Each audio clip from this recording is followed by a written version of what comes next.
like to go ahead and introduce the Raging Grannies from Fresno, California. Is it on? Talk into the mic.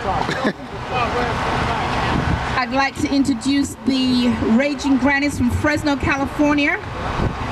This is a group of very young activist women.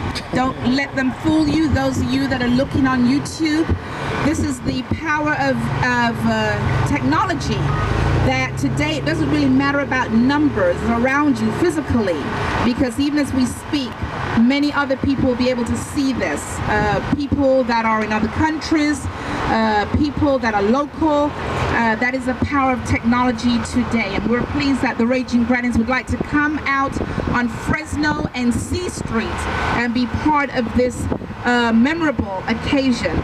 And so why are we here this evening? We're here to celebrate the 50th anniversary of Martin Luther King.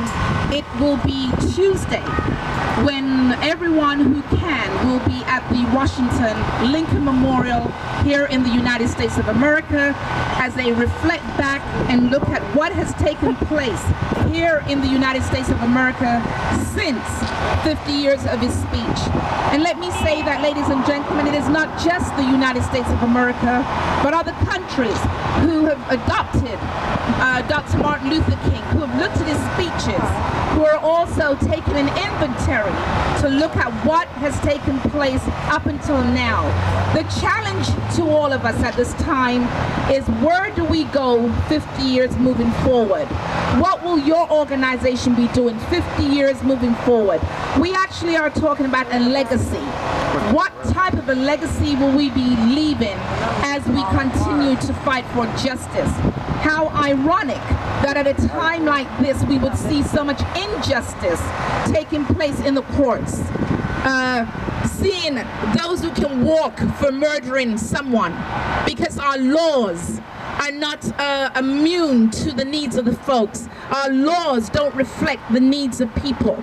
So we know that 50 years moving forward, we'll be looking at policy and revisiting some of those laws on the books, some of those policies that various communities have taken and adopted.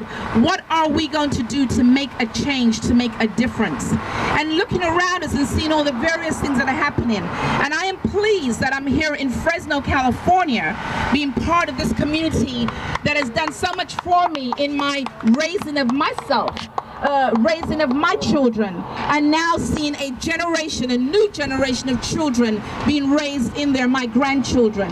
What are we going to do for the quality of life here in Fresno? Washington, D.C. cannot fight for you in Fresno. You have to have a plan of action in terms of what you need to do. That is why each community who cannot attend the memorial this particular weekend are doing something in their own communities. LA is coming together. They're focusing around the Trayvon Zimmerman case and what can they do to look at their own laws and their own policies and make sure that they are not caught in a situation that they would have said, I wish I could have, should have. We know that Oakland is meeting as they release the new movie, the Oscar Grant movie. And as they are looking at what happened to Oscar Grant, what type of legacy did that leave them? And they will also be looking at what and how they can make a difference. And we in Fresno today are looking at not just celebrating the Martin Luther King when we do our march, but even here in August, we can look and see what needs to be done. Your schools need to look at better curriculum for our children. They need to be more competency in what they do. We need to make sure that our children, our youth are graduating and that there are jobs for our young people. A community that loses their young people, it is dangerous. We cannot allow our young people to be killing each other because of the gangs that surrounds this very area on this Justice Corner. We've got to make sure that there are jobs for our young people when they graduate with their degrees. We have to make sure that there is access to affordable housing for our people. We have to make sure that our people can receive health care. We have to make sure that the courthouse that is downtown on the corner is using justice and not being partial or being biased because of whom they would choose and what type of an attorney you might have, and that your money speaks. We want justice for all, whether or not you have money. And so we are adorning a new day.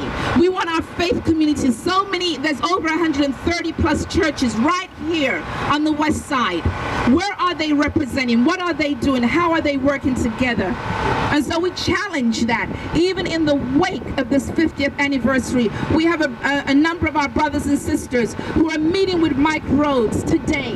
One of our editors who has a newspaper called the Community Alliance, who are now talking about what can we do for our homeless people, as you have such strong, insensitive policy that a mayor would put out here in Fresno, California, that doesn't seem to look at the humanity of our human beings, our homeless population.